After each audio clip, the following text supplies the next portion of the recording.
Una buona serata telespettatrici e telespettatori di TV7, ben trovati ad una nuova stagione del Sindaco Risponde che torna dopo la pausa estiva, ma torna come di consueto con il Sindaco di Padova, ospite anche questa sera nei nostri studi. Sindaco, buonasera. Buonasera, buonasera a tutti voi. Allora, insomma, avremo molte cose di cui parlare perché, insomma, non ci vediamo da alcuni mesi, c'è stata la pausa estiva, ma è stata una pausa estiva in cui sono successe diverse cose, Sindaco, quindi voi non vi fate mai mancare niente, siete sempre molto impegnati, però prima di cominciare le chiedo come sono andati, insomma, questi mesi estivi, in cui di solito c'è un po' meno lavoro, ma forse quest'estate non tanto. No, ho fatto vacanza, onestamente ne avevo anche bisogno, però è stata, diciamo, interrotta, è stata un po' complicata da quello che è successo in questo periodo. È chiaro che vado in vacanza come tutti gli altri, però ho anche il dovere di badare in termini di responsabilità della città, per cui vabbè, è giusto che sia così, insomma, uno deve essere disponibile, come sono disponibili gli assessori, come sono disponibili i funzionari, c'è sempre molta collaborazione ed è trasversale, per cui quando c'è collaborazione si va sempre bene. Ecco, speriamo tutti che insomma si sia un po' rigenerato, perché davanti a voi avete dei mesi molto importanti, molto decisivi, soprattutto su alcune tematiche che riguardano la città e il suo futuro. Insomma, sarà un'annata in cui cambierà molto forse per Padova, ci si avvicina a delle date importanti, poi ne parleremo, però insomma la sensazione è che questo sia un anno abbastanza decisivo per il futuro della città. Questo anche il prossimo, sono 2 anni fondamentali per lo sviluppo della città, in tanti sensi. Posso citare moltissime cose, non vorrei interrompere la scaletta, però il problema che abbiamo oggi, il problema è anche umano sotto tutti gli aspetti, il problema dei migranti, che non è di Padova ma è nazionale. E io interpreto, ma con me anche la Giunta, nella maniera più ampia possibile l'accoglienza. Cosa significa? Non significa dentro tutti, significa un aspetto umano, prima di tutto, e di collaborazione. Collaborazione in che senso? Che il 13, 14, 15 agosto sia il vicario Vitetti sia col prefetto abbiamo avuto telefonate in continuazione, in quanto c'era un problema da risolvere, il problema è che arrivavano 60-70 persone e il prefetto non sapeva dove mettere, per cui io reputo che sia doveroso da parte mia prendere le responsabilità e decidere cosa fare. Decidere in base anche a quello che chiede il prefetto, perché il prefetto per me rappresenta il governo, per cui il massimo rispetto all'istituzione. Non è facile, perché dopo qualcuno ha sempre qualcosa da dire, però mi sono preso la responsabilità, anche in base a quello che mi ha detto il prefetto, tranquillo, tanto ti libero prima le palestre perché iniziano le scuole. Ha mantenuto la sua promessa, per cui sono arrivati 60-70 ragazzi, e questi ragazzi sono stati accolti da Croce Rossa, dai volontari, da cooperative, in maniera corretta. Abbiamo dato un posto dove dormire, mangiare, vi dicendo, bravissimi, comportati benissimo. E dopo una settimana prima il prefetto li ha spostati. Dove esattamente non lo so, perché non è compito mio, è ovviamente del prefetto. Però adesso so che qualcuno l'Allegri sta utilizzando la parte demaniale dell'Allegri come fossero 2 palestre per accoglienza provvisoria, perché poi di volta in volta le mettono in cassa piuttosto che altre strutture di sua competenza. Però io penso che sia fondamentale collaborare. In quel periodo d'agosto, e non me la prendo con nessuno, però nessuno li voleva. Nessuno vuol dire nessuno, nel senso stretto del termine. Per cui non è solo politica, è trasversale la faccenda. Quasi tutti, qualcuno li ha accettati. Io so che fatica, so che si va incontro a critiche, so che è un problema, però non ce la faremo mai se non c'è modo di fare assieme le cose. È impossibile. Non possiamo dire non sbarchi, non arriva nessuno, possiamo dire quello che vogliamo, tanto alla fine non succede. E sono molto critico rispetto a quello che hanno fatto adesso, le ultime disposizioni. Non credo funzionino, non è possibile. Noi abbiamo un problema enorme, si chiama lavoro, e abbiamo un'offerta di lavoro incredibile, per cui so che è difficile. Bisogna farli incontrare, però esatto, la domanda è più facile dirlo che farlo, che sia chiaro. Però anche stamattina ho incontrato un'organizzazione, un sindacato di categoria, e dice: a me mancano le persone. Non è possibile non riuscire a risolvere il problema. Possono formarle là, possono formarle qua, però bisogna essere veloci e tempestivi. Ovviamente questo però, Sindaco, è solo un tassello di un'organizzazione generale di gestione di queste persone che manca, e non diciamo nel nostro territorio, ma manca in tutto il paese. Sicuramente sì, anzi noi devo dire va meglio. Noi abbiamo col SAI, che è una rete di assistenza, ha fatto il suo tempo al governo, smantellata, penso sarà ripresa, vuol dire il sistema accoglienza integrata, che dà dei frutti importanti, perché alla fine bisogna insegnare l'italiano, bisogna insegnare un lavoro, bisogna insegnare le regole. Tutta la gente che ha voglia di lavorare, che attraverso il lavoro ma le porta con la famiglia, assolve problemi economici del proprio paese, non c'è niente da fare, arrivano. Perché arrivano? Perché c'è un problema umanitario, sanitario, disastri ambientali, vedete cosa? Terremoti, succede di tutto, per cui è chiaro che arrivano, non c'è niente da fare. Bisogna gestire il problema, secondo me si risolve in un altro modo, formandoli là, formandoli qua, essendo veloci. Ricordate l'anno scorso, qualche mese fa, la regione ha fatto Click Day. Ce lo ricordiamo. 400.000 persone, nel giro di mezz'ora non c'è più nessuno. Abbiamo bisogno di gente che lavora, abbiamo bisogno che sia corretta, che si comporti bene, ma quando parli di centro di rimpatrio non esiste. Come si fa a rimpatriare uno che non sa dove venga? Non hanno documenti. E se io porto a casa questo e dico questo è tuo, dico mio, non è mio, non è egiziano, è siriano, no, è possibile. E poi c'è tutto il problema, Sindaco, legato a il problema logistico di rimpatriare queste persone, perché ci vuole molto personale, forze dell'ordine, ma non si sa dove vengono. Di base non puoi portare un egiziano in Siria o in Libia, o viceversa, non sono esempi, perché non hanno documenti, per cui dove li porta? Ognuno dice no. Per cui ragazzi bisogna gestire naturalmente, non so di se io se la faccio assolutamente, è un piano nazionale, dell'Europa sicuramente. L'Europa è un po' assente e voi magari, Sindaco, avete meno possibilità di avere interlocuzione con l'Europa rispetto magari alle istituzioni nazionali, però il problema ricade su di voi. Ovviamente, il problema di solidarietà, sia l'aspetto economico, sociale, umanitario è dell'Europa, non è possibile che andiamo avanti. L'Europa deve vergognarsi, stanno facendo franare l'Europa, non va bene questo atteggiamento, no? Assolutamente non possiamo essere noi che accogliamo tutti, assolutamente. Bisogna lavorarci vuol dire lavorare tutti insieme. È un esempio chiaro nel mio piccolo.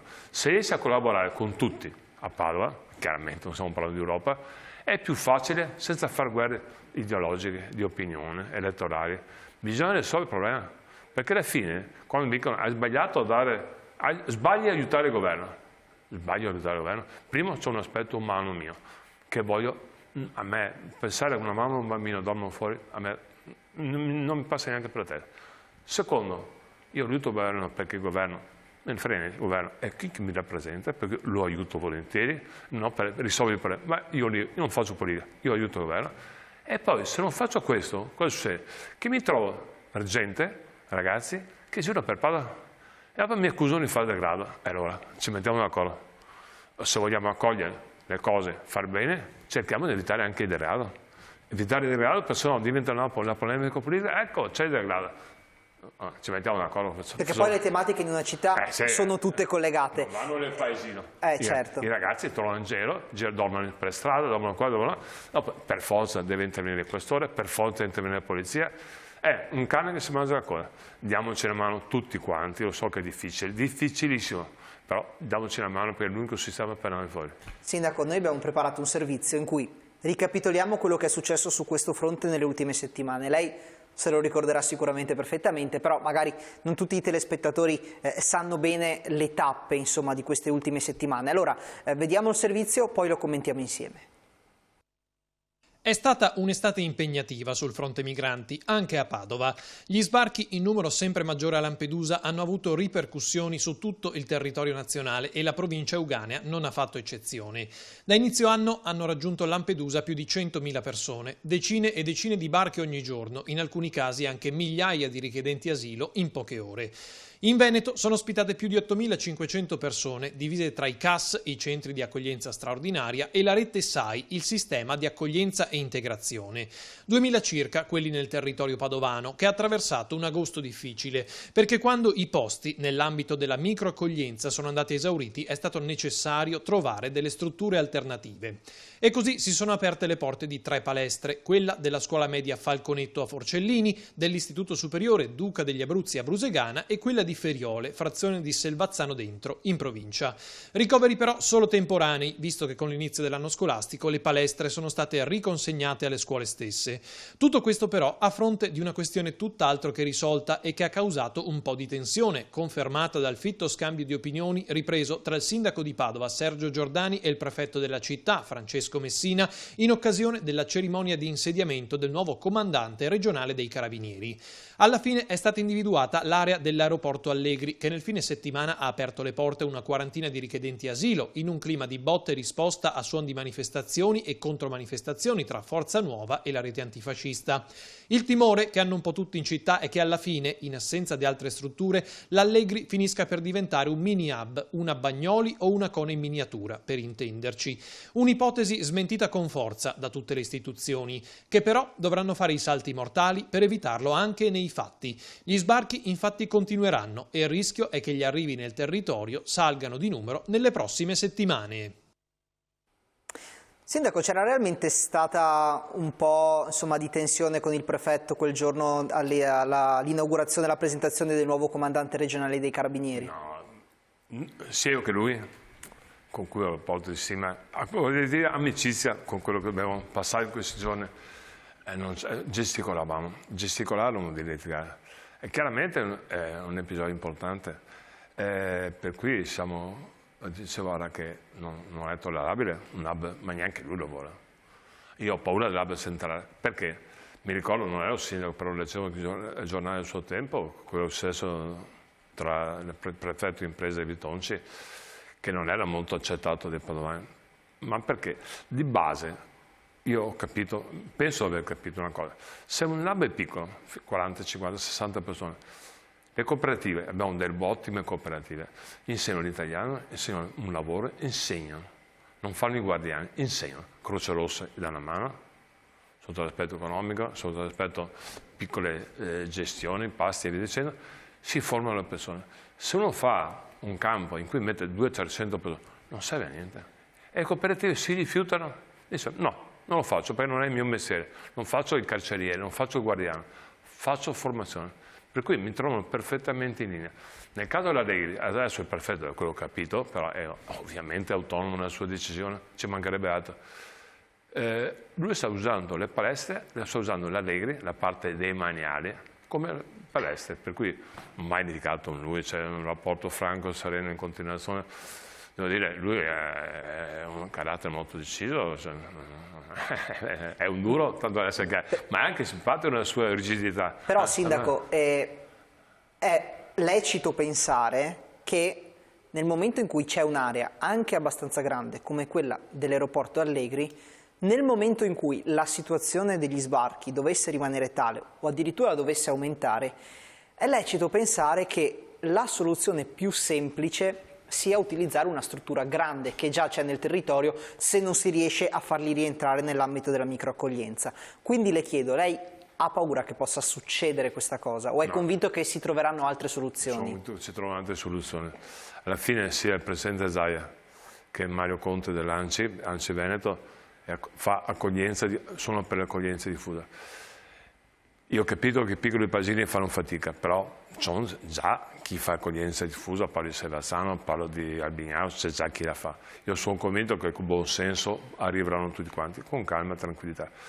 Bisogna non generare criticità ai cittadini. Io capisco, perché adesso sono in mezzo a queste cose, ma senza conoscere bene le cose uno ha una visione diversa. Per cui quello per le scure dice è un spacciatore, non è così. C'è gente che bisogna lavorare, mandare soldi a casa, bisogna far sì che l'aspetto umano prevalga su tutte le cose. Il che non vuol dire accogliere tutti, no, sto dicendo tutti dentro, non so. Bisogna che l'Europa si dia da fare in termini di collaborazione e anche noi.